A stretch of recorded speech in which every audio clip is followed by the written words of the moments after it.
Saya kawan niwi ke 10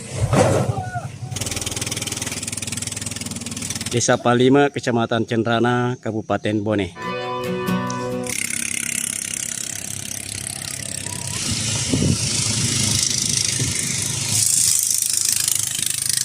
Air ketingting dan pincara menjadi alternatif paling cepat ke Palima hingga saat ini.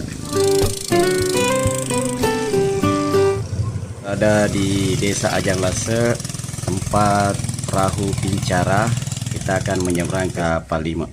Di seberang terlihat perahu pincara memuat mobil. Sungai Cenrana ini banyak lalu lalang perahu ketinting masyarakat yang melakukan aktivitasnya, baik ke Cenrana maupun sebaliknya.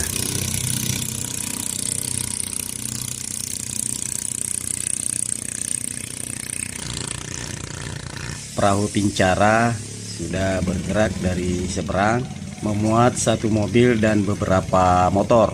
Sejak zaman Belanda hingga kini, Desa Palima masih mengandalkan perahu pincara seperti ini.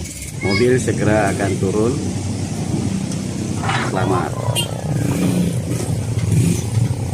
Dan motor pun juga turun beserta penumpang-penumpangnya. Dari sini kita akan naik bersama rombongan adik-adik anak sekolah ini. Sudah berada di atas perahu pincara. Setelah menempuh kurang lebih 3 menit, alhamdulillah kita tiba dengan selamat dan turun dari perahu pincara.